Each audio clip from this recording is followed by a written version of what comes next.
Good evening, everybody. Welcome to another edition of Wizards Outlook. We got Raymond Lyons, Cardell Dudley, Jr. Wilson, Southside Jr. Once again, we're here to talk Wizards. As you guys see with the scroll at the bottom of the screen. I'm sorry, that is the wrong one. I don't know why that popped up. I'm going to fix that, but the Wizards fell to the Sixers. It was not a win. The two-game streak ended tonight. Brad Beal tied a franchise record 60 points. That said, look, man, it was I'm gonna let y'all go. Go ahead, Cardell. You can start the right. Trying to find a nice way to get there. Okay, so remove myself. Man. The bad defense came back, which I was afraid of. The bad defense came back, especially in the first half. 82 points. That's a hell of a hole to be in against right now the best team in basketball. That's just setting yourself up for failure. But then again, they did what the Wizards do. They fought back in the second half, played much better defense and made the game and had a chance to win the game. Seth Curry, they just had their way in the first half, just bombing them with threes. I think Seth Curry was 6 for 6, and as a team, they shot 12 for 15 from three. That means they didn't even see y'all. That's just too deep a hole for any team to climb out of. And keep in mind, Embiid didn't get going in the first half. He was just finding guys making hockey passes, hockey assists, whatever, and they were just bombing them. Second half, they kind of closed out the 3-point shooters, but then Embiid woke up, which is why you make Philly is so tough. I understand that Embiid ate him up in on the first game or whatnot, and in the preseason, I get it. But against this team, they had too many shooters. So that double in the first half, I wasn't with. I'm glad they switched it up and just said, yo, you gotta man up. You gotta do the best you can by yourself. And rotate and do what you gotta do. But then Philly adjusted as good teams do, and they started finding a mismatch. And they preyed on guys that they felt couldn't guard certain people, which was pretty much anybody against Embiid. And that's what kind of helped them get over the game. Brad Beal was just amazing. I mean, he's been doing it all season. The night he had tonight was MVP caliber. You know what I mean? It's just a shame that they can't pull out the wins, so it's gonna hurt them. As much as people don't like that around here, and they don't have nothing to do with it. Yeah, you scored 60, but hey, guess what? You probably should have scored 66, so y'all can win the game. That's just how it goes, man. You can't reward big production with L's over big production with W's. It just don't work like that. I love what I saw that Ish Smith and Neto in the fourth quarter and Russ, fighting on both ends. That one possession with Russ with Ben Simmons in the post, and he just did not let Ben Simmons back him down at all. Got the turnover, and then later on in the fourth, where he came and got the block on the break. I mean, that's hard, man. You gotta give credit where it's due. But here's the thing: where was all that in the first half? Because as you play with that type of energy, y'all won the game going away in their building, where they're undefeated right now. It's just, I mean, we can sit and nitpick as great as Bill was or whatnot. The front court, they just ain't had no answer for Embiid. It's as simple as that. He's just a matchup nightmare for them, man, because he can do it at all three levels, and he either has a size advantage or athleticism advantage over bigs like Bertans and Lopez or whatnot. Or if it's Thomas Bryant, he's just too big and too skilled for him. So they always know with the Sixers, they have that ace in the hole where they can go to them. So I think that's just what, kind of won the game down the stretch. He had big shots getting and ones, and, the Wizards got cold as they went on. And that's natural. You fatigue. You got to fight so hard to get back in the game after an ugly first half defensively. You are going to tap out. You are going to miss shots and whatnot. And give Philly credit. Embiid got some key blocks. Like that one with Brad Beal had to lay up and he came and glassed that. I mean, that's winning basketball. Those are plays we rarely would have saw him make in the past. That's how I know they on a mission, man. You know what I'm saying? Because he's doing stuff that we would criticize him about in the past. Like, yo, yeah, you can get a bucket, but you got to do these other things. And he wouldn't do it. So, hey, man, kudos to them. Kudos to the Wizards. But they still have yet to put together 48 minutes of strong defense. And that's what I'm waiting on. That's when I get excited because obviously, clearly, they can score with the best of them. And also, we got to see what happens with Russ. He ran off the floor, hurt his wrist. I don't know how bad that was. Scott said in a post-game presser he hadn't received any news. We don't know if it's just his finger or wrist or whatnot, but it looked like it's his shooting hand or wrist. So if he's out for a long period of time, I don't know. That's gonna be tough because they need all hands on deck to try to climb out this 2-6 hole. But those are my thoughts, man. Go. You might as well go ahead, Raymond. Yeah, man, I don't have too much to add, honestly. Just the defense. Like they started off, they got me excited. The first two possessions looked like they was gonna scrap this game, but that eventually wore off very quickly. Steph Curry he got off in the first quarter, and I think him hitting those shots just kind of threw everything off whack, and the Wizards look kind of shell shocked, to be honest. We didn't see the fight that we saw the past two games. And like we've been saying all year, the offense isn't a concern, but if you can't stop anybody, that it doesn't matter, like we saw tonight. I mean, Bill had 60. What more would you need? You got one guy hit 60 points on your team, you can't pull out the W. I mean, they scored 67 points at the half and was down 15. Like that's just unacceptable. And I mean, and like you said, a team goes 12 for 15 from three in an NBA game, like and a lot of them in the early going was clean looks. But by that time, when the closeouts come, it doesn't matter. They're already in rhythm. They're already confident, and it's target practice at that point. And they have some very capable shooters over there, and it just got away from them. Always appreciate the fight, for them to climb back into it. But if you have that energy and tenacity from the get go, you're not even in that position. So like they were saying in the broadcast, there's no more victories, man. Like this is a game you got to get, to be perfectly honest. They shouldn't be in this position.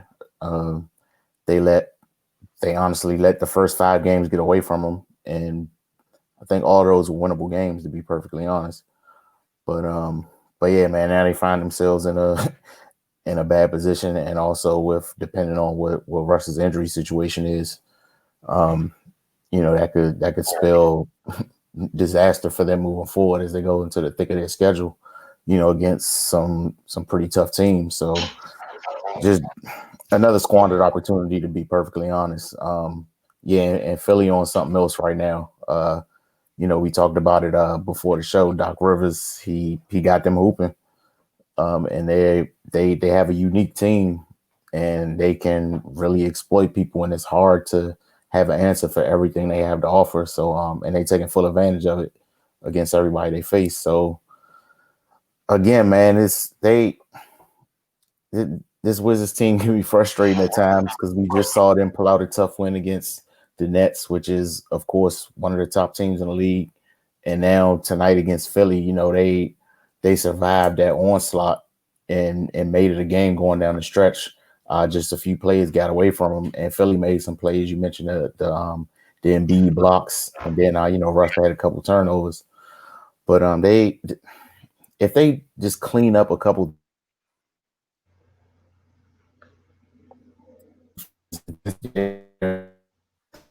we're seeing now, that 2-6 turns into 6-2 quite easily.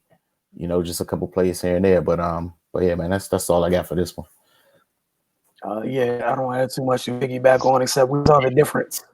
And a team that's trying to figure out how to win, and a team that they know how to win. With the Sixers, they got idea where they're going, right? Down the stretch, one team makes sure their closer had the ball.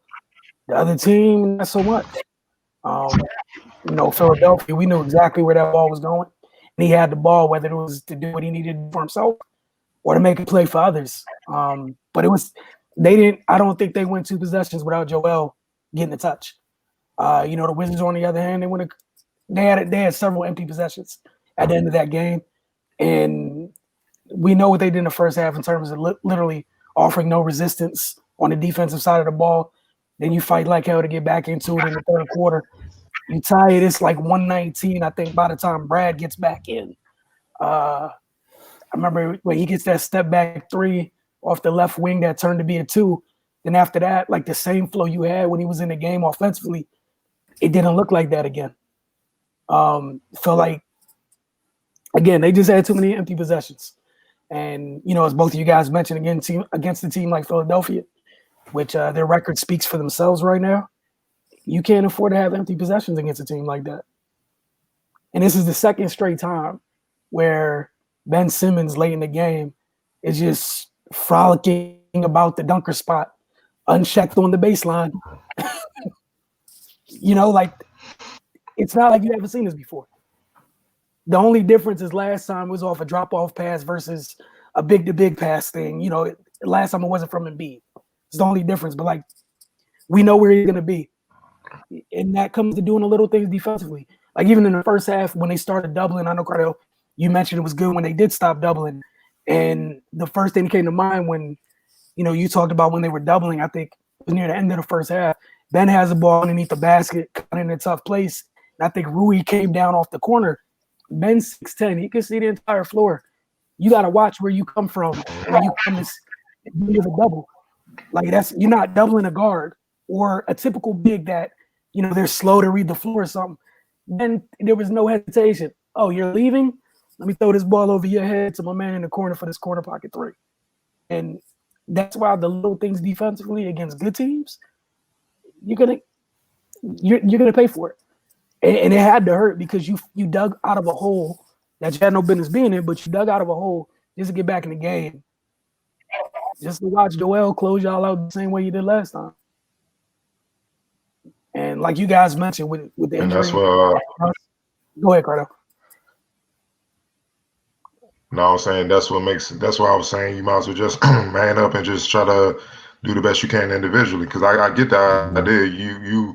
He ate him up in the first game, being the best player. So you like, all right, I'd rather the others try to beat us.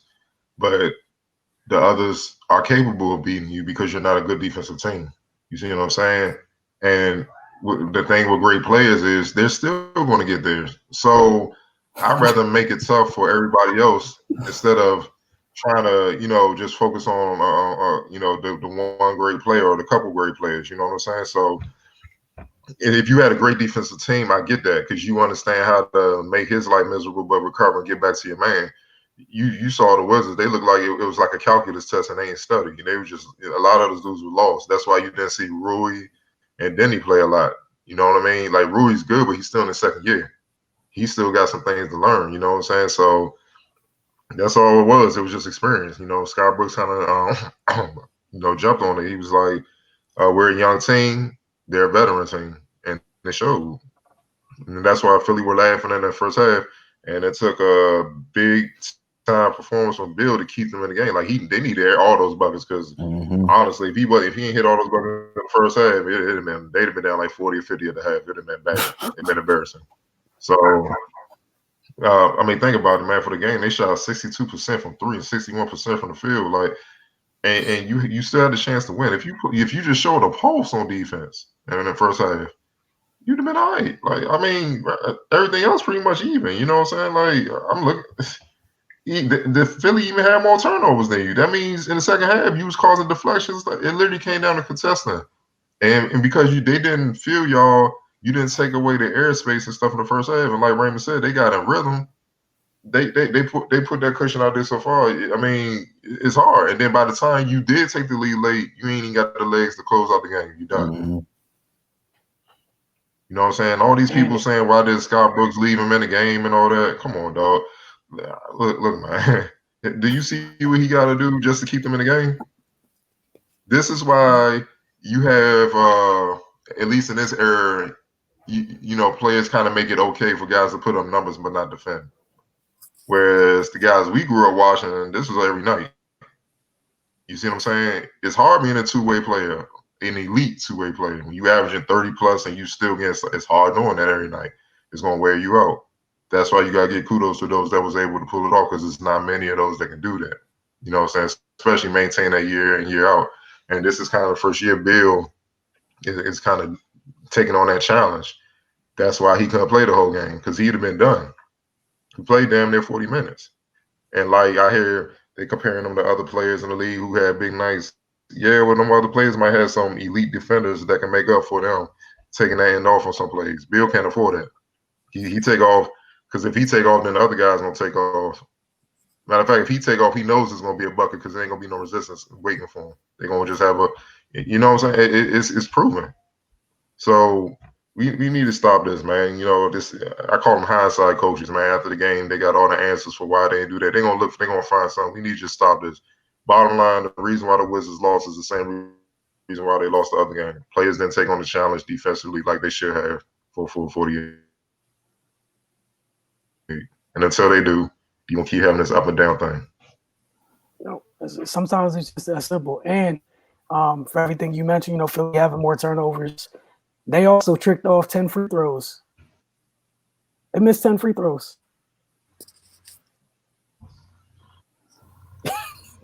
Like it was there if you put up some. And before we get, go ahead. No, I was just saying, just if you put up resistance, like they tricked off 10 free throws. That's 10 points gone, even despite everything that happened. You won the turnover battle. The battle on the glass, you won that too.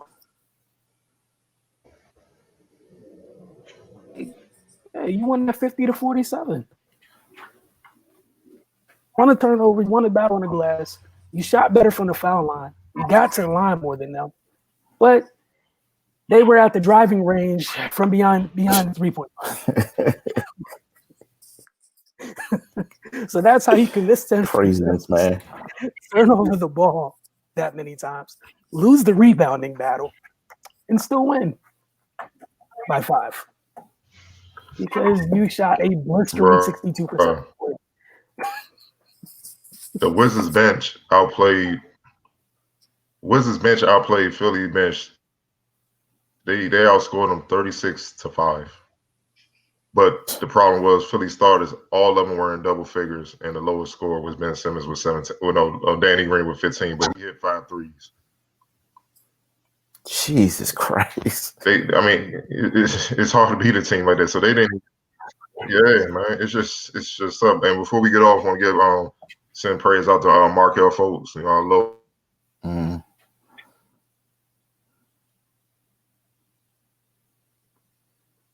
Oh man, we lost Cardell. Proving everybody wrong. Cardell, you got to start again. We lost you for a second. You hear me? Yeah, you back now. Go ahead. You hear me? Yep. I was just saying praise out to Markel Fultz for tearing his ACL right when he's starting to show everybody that they were wrong and what made him the number 1 pick. You know, he got another moment of adversity he got to fight through, man. It just sucks because that dude went through hell. Younger went through hell the last few years, man. So definitely praise up for him, man, because Orlando had a nice groove going with him leading the pack at point. You know, non-contact knee injuries, we always know it's going to be something bad. And, you know, unfortunately, this happened to him. So praise up to him. Hope he makes a full recovery and come back even stronger. Yeah, definitely. Nah, for sure. We want to thank you guys for hanging with us tonight. We'll see you the next night the Wizards play. So pretty much Friday, Saturday night. Be spending Friday, Saturday night with you guys. They still got the Celtics and the Heat coming up. So again, you know, the two Jasons, the two Jays up in Boston, Jason and Jalen. You might want to, like, you about to be tested defensively. You might want to get this stuff in order. Because them two, we already know Jason. We knew what Jason was on last year, right? So Jalen decided it's no fun if you make the leap and I don't make it too, right? How about we both make a leap? So yeah, that's gonna be fun. They're also gonna be matchup problems because they like to post up. They're 3-level scorers, and they both defend. So should be fun. And then, you know, Cardell, I'm sorry, but you know what I'm about to mention. I'm sorry. One of Cardell's former draft crushes is to be on the floor too. There's going to be some resistance at the rim. So I mean, it should be fun, man. Then you got Bam and Jimmy and company on Saturday. Like, You got Chase Tyler and Duncan around. Like it's a lot going on, man. So you might want to get your affairs in order on the defensive end of the floor. And this is not one of the things where you could just go score for score with these guys. So yeah, it's gonna be one of those, man. Man, if they gonna give Tyler and Duncan them looks they gave Steph Curry and Danny Green tonight, Lord. You better not give Duncan Robinson and Tyler Hero them looks. And that rookie for the Celtics. Oh yeah. Look out for paying pressure too. He just won the game. He had a tip in to beat the Heat. Oh man, yeah, it's gonna get real. So they better learn how to play some defense. It's about to get ugly. Oh my goodness! All right, y'all have a great night, and we'll see you Friday.